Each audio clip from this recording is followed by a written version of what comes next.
Ô, Doni, agora eu vou ser polêmico aqui também. Eu acho que um dos grandes maus da humanidade, e que vai acabar com isso dos anos 80 e dos anos 90, é o algoritmo. O algoritmo é o grande inferno da criação humana. Porque não permite que, mesmo que você não gostasse dos Mamonas Assassinas, você ouvia rádio, ouvia um programa de televisão como o Globo de Ouro, o Chacrinha, cara, você tinha que esperar as Paquitas para poder ver a banda que você gostava. Exatamente. Ou, e você entrava em contato com o Alcione. Caetano. Exato, você ouvia Alcione para depois poder ouvir os Paralamas. Então você tinha que conviver com o diferente. Hoje, essa porcaria desse algoritmo faz com que você só tenha contato com o que você gosta. Exato. E com o que é parecido, com o que a máquina acha que é parecido com o que você quer. Então, acaba com a possibilidade de você descobrir outras coisas. A tal da bolha. É a tal da bolha. Justamente isso. A gente cresceu no Chacrinha, que num programa de sábado à tarde do Chacrinha, ia os Engenheiros do Havaí, ia o Amado Batista, ia a Jane Erundi, ia os Titãs, ia o Renato Russo com a Legião Urbana, falei do Trio Los Angeles, né? Trio Los Angeles. Trio Los Angeles, que ia muito no Gugu. Não, mas assim, você tinha que ver o Placa Luminosa para depois você ver o Nico Rezende, entendeu? Porque, cara, não você tinha pega essas gaveta. Trilhas de novela, e se você pega essas trilhas de novela, que era o que formava a gente, que a gente falou aqui, tinha essa diversidade na trilha de novela, porque era necessário pelos núcleos de personagens, inclusive. Então a gente ouvia aquele disco, e eu descobria o Barão Vermelho por conta do disco do Final Feliz, onde estava ao mesmo tempo a Rita Lee, o Francis Raime, o Barão Vermelho, a Cor do Som, todos ali convivendo harmoniosamente no mesmo disco. E isso era muito descobridor para a gente, muito revelador dessa pluralidade. E era muito livre, né? Quer dizer, a gente não se colocava assim em rótulo, gosto disso, gosto daquilo. Cara, eu gosto do que está tocando, isso aí é bom. Sim, até tinha uns chatos que sim. O problema é quando isso vai para o extremo, sabe? A rock tem que ser cabeça. Não tem que ser. Chuck Berry, Little Richard, Jerry Lee Lewis não eram cabeça. Eram letras bobas, tolas, para embalar salão de baile. E a música não começou no rock, né? A Carly Simon, Bangles e Freddie Mercury com a Montserrat Cabaré. E, cara, estava ali todo mundo no mesmo disco, sabe? Isso era incrível. Exato, sabe? Como cantou Humberto Gessinger, há espaço para todos, sabe? O problema é quando se tenta radicalizar a coisa ou quando o mainstream só te empurra um tipo de coisa, tipo, só sertanejo universitário, mais nada toca. É propaganda, novela, é programa de auditório, você entra na farmácia, é um saco isso. Sabe, cadê os outros artistas que há vários artistas novos fazendo excelente trabalho, mas que não estão no mainstream?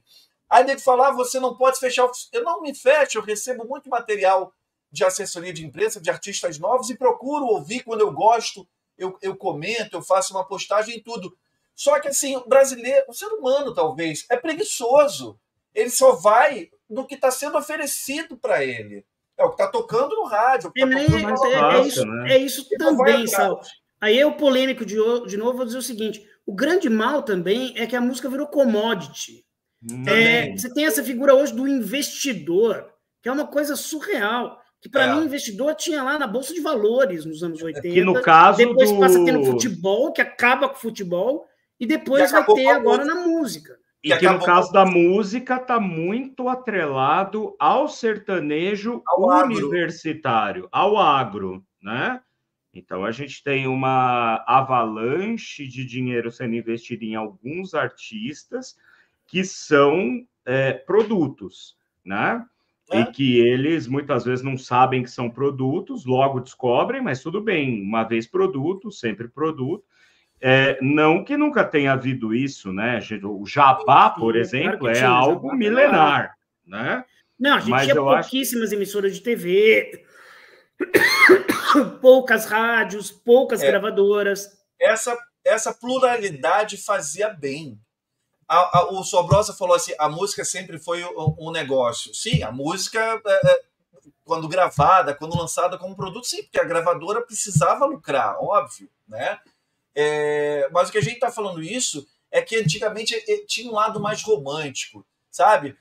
Tinha algo orgânico, né? O Caetano e o Gil nunca venderam disco de ouro, nunca venderam bem durante os anos 70, mas a gravadora insistia porque tinha qualidade ali. Então, o Amado Batista, sei lá, um Valdir Soriano que vendia pra cacete por ser popular, bancava. Eu estou usando exemplos aleatórios aqui. Não, o Odair José, antes do filho de José e Maria. Bancava a permanência de um Chico, de um Caetano que não vendia muito, mas reconhecia-se o valor daquilo. Tanto é que estão aí até hoje, né?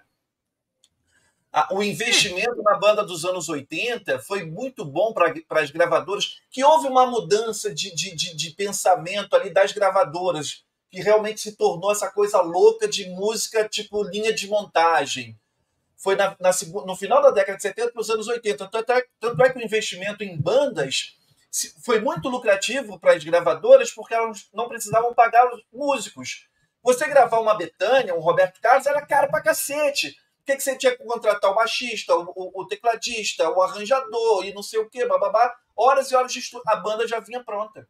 Todo mundo tocava seu instrumento, colocava no estúdio, o produtor dava uma alinhavada ali e pronto. Era um produto barato para a gravadora lançar no mercado. E vendia.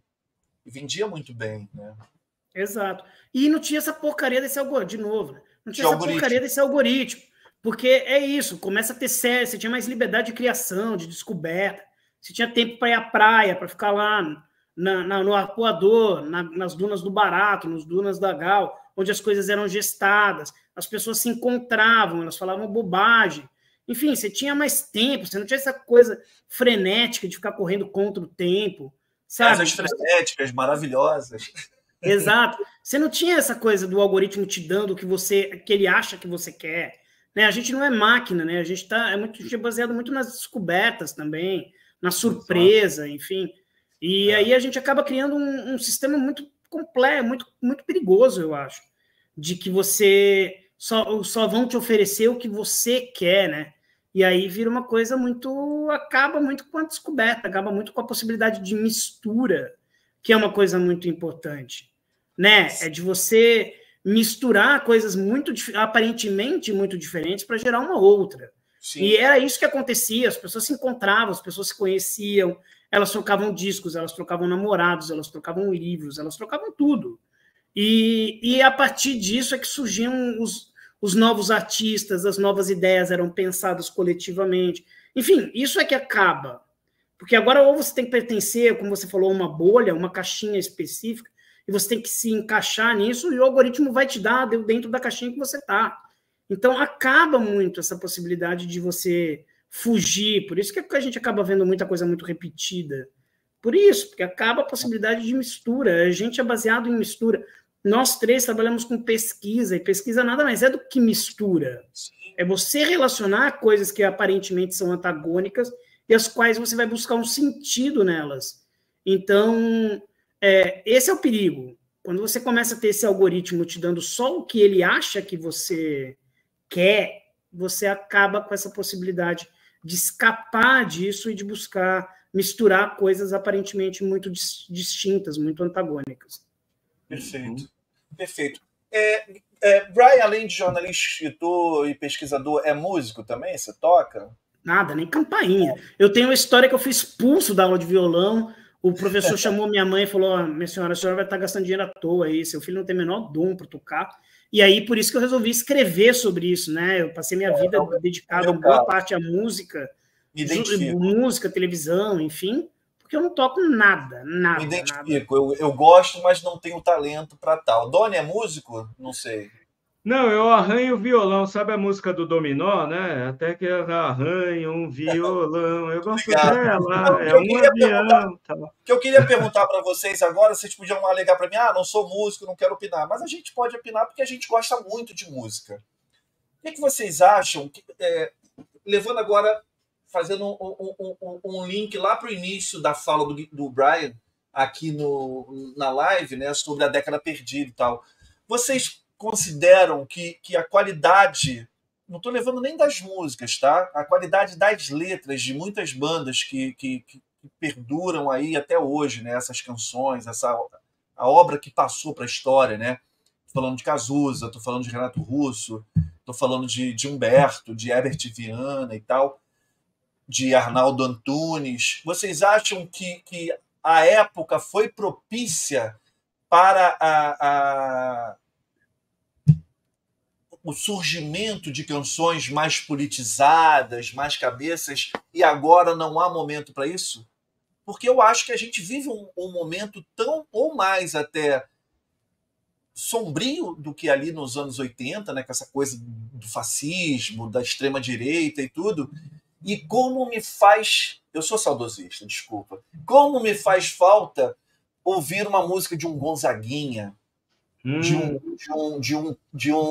um Renato Russo, de um Cazuza sobre isso, entende? Vocês acham que a época foi propícia para isso? O que vocês... Ou acho que não tem nada a ver, foi a conjunção de fatores ali da época e foi? Eu quero ouvir nosso filósofo primeiro, daí depois eu falo. Não, eu acho que em termos de poesia, né? Quer dizer, quando a gente fala de letra, a gente está falando de uma composição poética, eu acho que os anos 80 é riquíssimo, riquíssimo. Desde aquelas expressões mais imediatas, né, de um sentimento, como, eu tô afim de você, eu vou chegar em você e vamos aí, até uma formulação maior sobre a questão da existência e tal. Eu acho que havia muito mais preocupação com esse tipo de composição, né? Se a gente pegar uma letra, a gente estava falando do Acrílico on Canvas, né, ainda mais cedo, né? Do Legião Urbana, mas qualquer letra do Legião Urbana que você pegue, você vai ver ali uma construção em termos de preocupação da prosódia, né? Quer dizer, é a prosódia mesmo, é a apresentação da língua, é como aquilo bate no seu sentido, não é nem no seu ouvido, é no seu sentido. Havia uma preocupação ali. Até uma letra de algo mais pop e algo mais pop rock, como o próprio RPM, que se você pegar uma letra das mais grudentas, das mais chicletes, você ainda vai ter um trabalho com a linguagem muito sofisticada.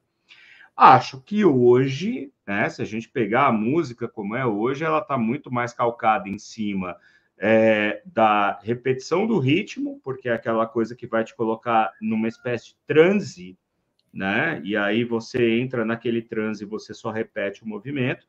E a letra tem a ver com uma espécie de pornografia lexical, linguística, que é o que vai fazer de novo aquilo que o Brian falou, né? Com que o algoritmo entregue mais, porque ele vai entender que aquilo dialoga com uma fatia maior do mercado. Então, assim, em termos de letra, em termos de palavra, em termos de expressão, tudo morreu nos anos 90, cara. E teve seu auge nos anos 80, com certeza. Eu pego aqui um encarte de um disco do Legião, do Titãs, enfim, né, do Inocentes e tal, e eu leio aquelas letras,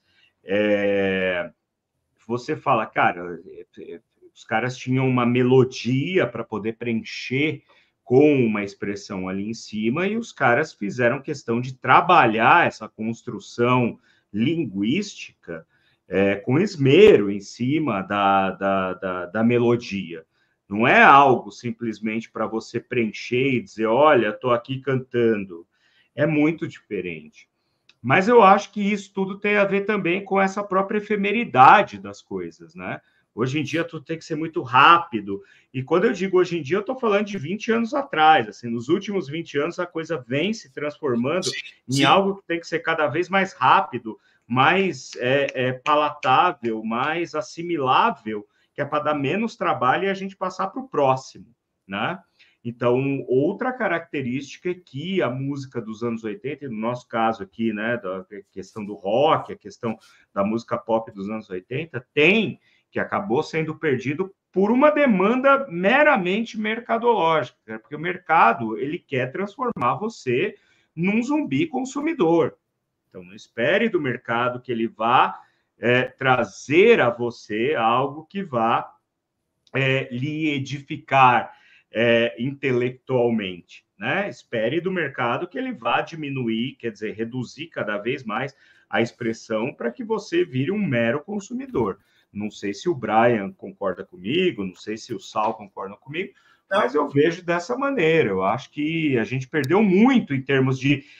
porque quando a gente estuda poesia, e aí, né, olhando para o meu lado poeta, né, para a minha veia poeta, que eu já estou aposentando também, a poesia, ela está ligada diretamente com a música, né? Se a gente for buscar lá na história da poesia, né?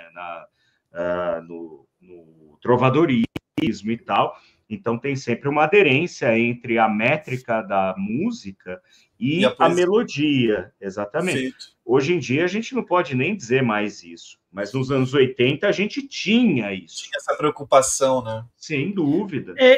Eu concordo em parte com o que o Doni está falando.